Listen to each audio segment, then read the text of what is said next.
Hey y'all, hope y'all having a blessed day. I'm Geno Peoples, and we're fixing to get on this painting. If you haven't watched my previous videos, we're doing this log cabin scene, and some of my favorites I like to do. It's in my wheelhouse, that's what I love. But I learned something, and I know y'all are learning with me, and in the previous videos I said please be patient with me because I'm learning all the mechanics of it. But what I have learned is if I just made videos painting this picture, I'd never get it done. Now these paintings take me 100, 200 hours. So what you're gonna see is some speed ups. So if y'all, the last video that we had of this cabin was not where it's at now, obviously. So when we get in there, you'll see a lot of changes. I'll try to explain some things that I did to get you caught up, and then we'll go into the painting part. So enough said, let's get in here and get to work.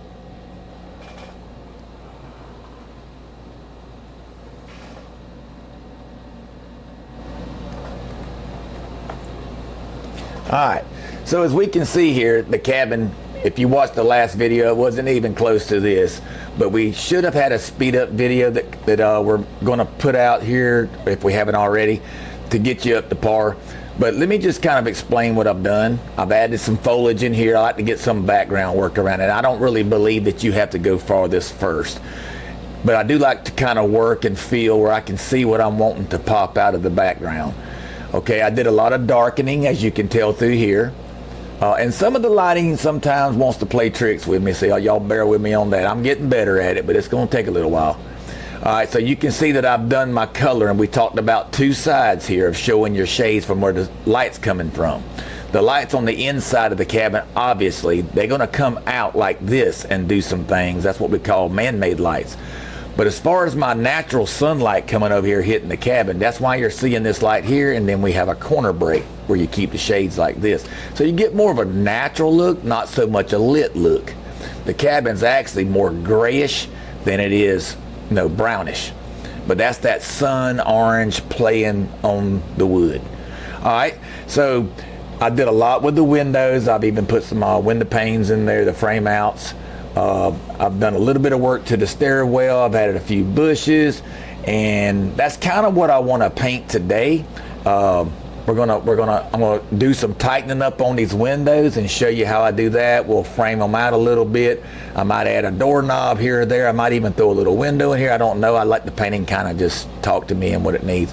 I will be throwing some wood pieces, and I'm going to show you how I make the wood look 3D. Sounds like a lot of fun. Let's get to work. Alright, so I'm going to start by just getting some of these separation slats in here and just start kind of detailing the darks in here a little bit. Now, it being an old building like this, things, they separate, they kind of fall apart, sag maybe a little bit. So I don't worry about, I don't even try. You'll see me do this sometimes, y'all, on my brush. It's kind of like, an opening in the seam, kind of. I like stuff to look really old and natural. And I love doing old stuff a lot more than something that looks brand new. So we're going to bring a whole slat through here. And if you'll notice, I'll do some of it kind of light. Then I'll come in here, and I don't, like I said, I'm not worried about perfect straight lines. I don't want it to look like a snake, but I do want it to have a more of a natural, worn, settling kind of wood look to it. And to me, there's nothing better than painting old stuff. I just love to do it. So you can see right here that I'm just, kind of keeping them kind of straight, but I'm bringing in that detail that really makes that wood start coming to life. So what I'm saying by this, I'll actually just push my brush and kind of bend that brush a little bit, and that gives me that deeper jolt, makes it look a little more wore out. So you can see this one's light, so I'm just going to add a little bit more dark to it and let that just kind of run out into the darkness up there. Now you'll see in just a second when I start putting the highlights on it how that works, and kind of gives it a little more 3D. Now up under here, those are just shaded from the frame out of the wood structure on that bottom right there. So I just kind of throw them darks in there. Later on I will put some purples and some browns and play the shade effects with it, but right now I just want to use using Payne's gray and just getting that dark on there so you can see where I'm driving them darks in. And what that does, it starts bringing them window sills out.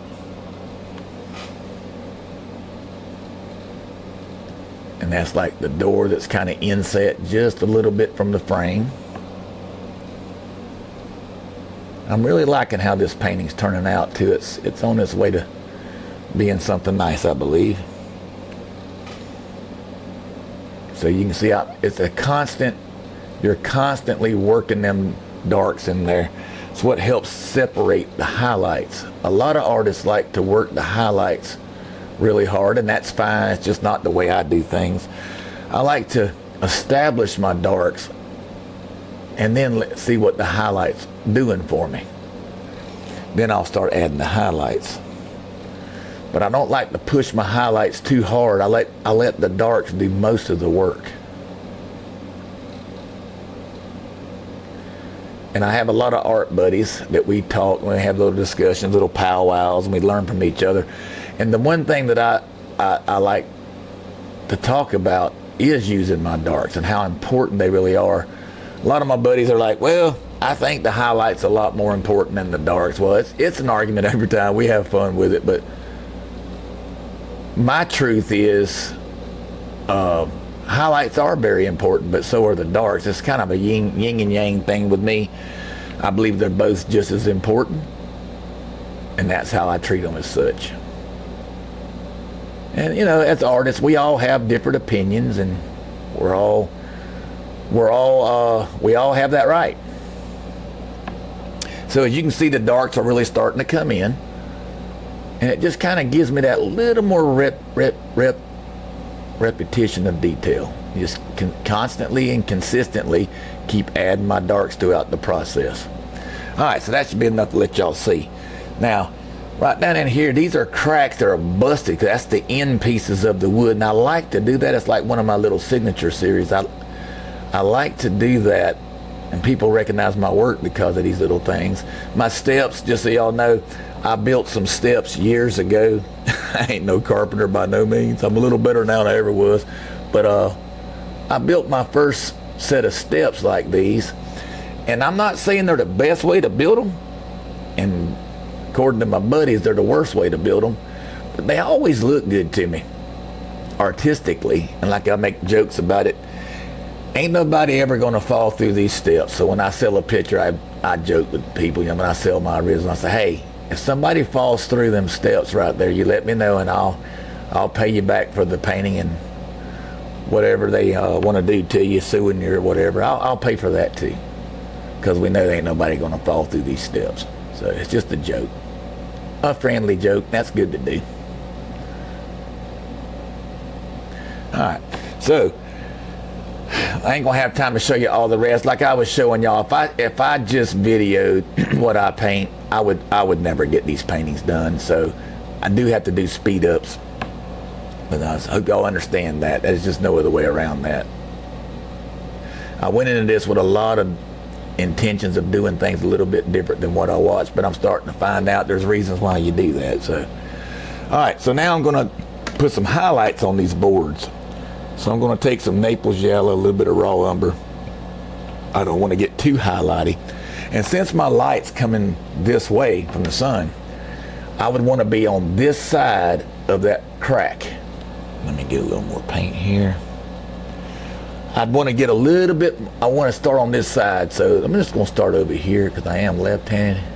But maneuvering around this equipment, y'all, has been a challenge to me. I'm starting to get used to it a little bit more, but it has really been a challenge. So as you can see, I'm hitting the back side of that wood because that's what the sun would hit. That darkness is the crack between the wood. So I'm allowing the sunlight to hit the board on this side of that crack ever so easily right there. And that'll start giving you that highlight. Then I can come back in and add a little bit of sienna, a little bit of red once I establish that highlight. And I can tone that down from a white just a hair and start getting a little reddish tint on that wood.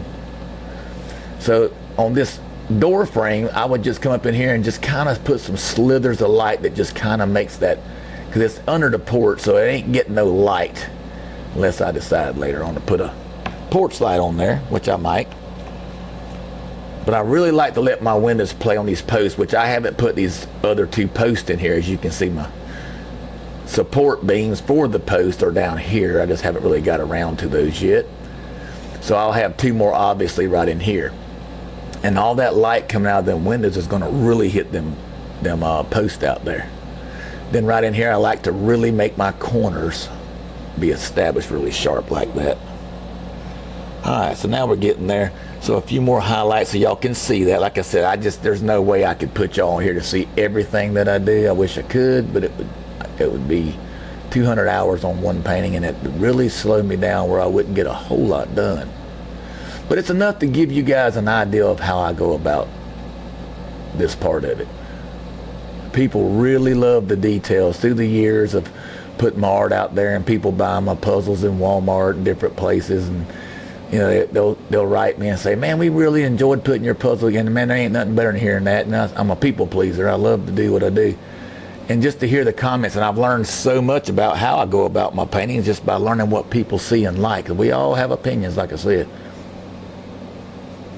All right, so now you can see how that's starting to establish the highlights on the cracks. Now back in here, so right here, it's the back side of my sunlight, but it would still catch a little bit of light. I just wouldn't have quite so much hitting these back ones like that. So the bigger the crack, the bigger the highlight, see? And it just draws attention to them cracks. They're little things, y'all, but boy, do they add up.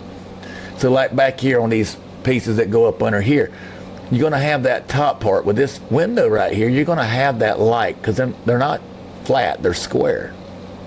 So you get that top lip of that wood that's square, two-sided, and then you just kind of drive. Now up here, I'm going to put this one under it, see? It's the light coming from this window. I'm going to add a little bit of orange and get a little bit brighter with these ones that are closest to this window, like right here. See, that's going to add a lot more light to that piece there and this piece here. And then I just get a little thinner as they go away. Just kind of play with it. Maybe a little bit of light hitting on this facial piece of wood right here. Just kind of throw a little bit on there. And that's the kind of things to me that really makes the difference in art. And of course, I can tone those down as need be later. All right, so let's get into some window work here. Before I frame the window out, what I want to do is get my lights a little bit stronger in there. Who don't like lit windows, especially at night? They're just the most romantic thing to me. My wife loves fires too, so anytime there's a campfire, she's going to be somewhere around poking at it. That's just what she likes to do. But I'm going to add a little bit more darks towards the bottom, because basically what I'm saying is the light's coming in from the center of the room, coming out, you know, down in the room. We want to be realistic about it. I don't know many people that light from the porch, from the floor up. It's usually coming from the ceiling, so I'll throw a little bit more down in there. And just going to make my yellows really pop. Now remember, y'all, my ideal of good art or fine art is I get right up next to realistic, and then I back off and exaggerate and explode colors.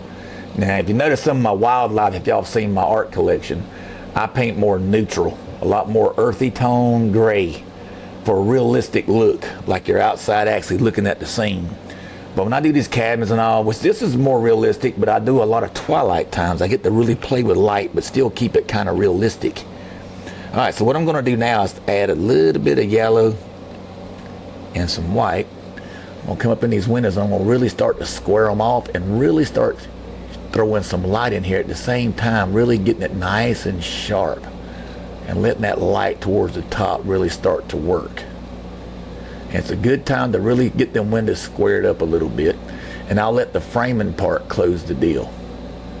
Tell you what, I've always told my wife, I ain't a carpenter, don't claim to be one. I get in trouble with what little bit I do. But when it comes to painting them, yeah, I think I can do that. But it's a whole lot easier painting these things than it is to build this thing. I gripe sometimes about how long these paintings take, even though I enjoy the process. But you know, it's like anything else. You want to see a finish. Who don't want to see a finish to something? You work hard at it and you just can't wait to see the finished results. But art does take time. And I don't believe in rushing my work. But I have to have a time schedule, or I need something to get done. What I usually do is just put more time on the canvas. You know, burn that candle at both ends. All right, so now I got a little bit more light. So what I want to do now is show y'all how I put my light on my windowsills. And you want to be really, really bright on this part. So obviously the top where the light's coming from, where most of the light is, you're not going to see a whole lot. But that light coming top down is going to lay on top of those frame windows right in there, just like that. And as you notice, as I get to the bottom where I'm a lot darker, that contrast starts to show up. And that's kind of what I was telling y'all earlier about darks being important. If you get your darks right, these highlights do what they do. I didn't change the color, you've seen that. But these look a lot brighter than those because of the contrast of color. The darks start letting that work. So I just come in here and I start popping that light on them window panes just like that. And that really starts bringing that attitude of light coming into it. And light is very important, y'all. It can make or break a painting, no doubt. All right, so if my light source is in here coming this way, then my light is going to hit the back side of this window as such. And that really establishes that light hitting all the way around. That's what we're looking for right there.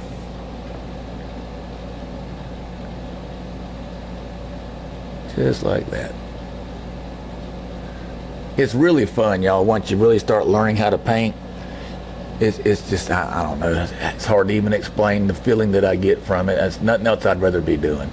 And I love hunting, I love fishing, I love all the outdoor stuff. Softball, I've done it all. But man, art is always, it's gonna always be something I can do no matter what my age. So, and it's a blessing to be able to do this. God's been good to me.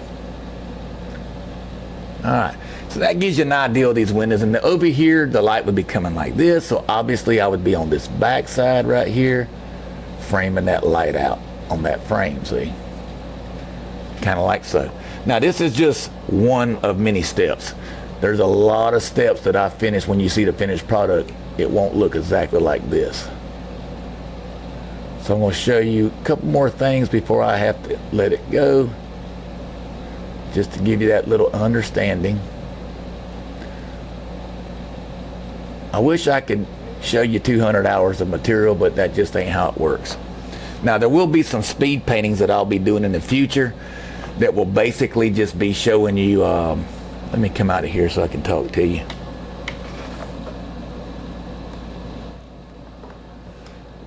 So there will be some speed paintings that I'll be doing later on, where I'll do talkovers and just stop it so you can see a whole painting being done. And also the speed paint I'm talking about, I'll be painting a little bit smaller. This is obviously a big one. I'm trying to win an award.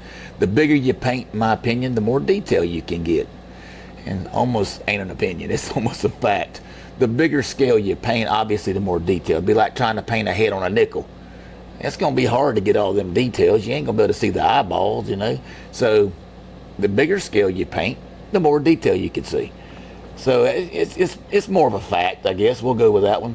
But anyway, I'm going to be doing some paintings where they're a one-day painting. You know, I don't do Bob Ross paintings for sure. That man was blessed to do a 30-minute painting that looked the way they did. But, you know, I'll do one-day paintings, and we'll do a speed process to it so you can see the whole thing come together with no breaks in between. You'll just see it. I might stop and just explain what I did here, blah, blah, blah. So, anyway, thanks for staying in here with me and let's paint together. Y'all have a blessed day.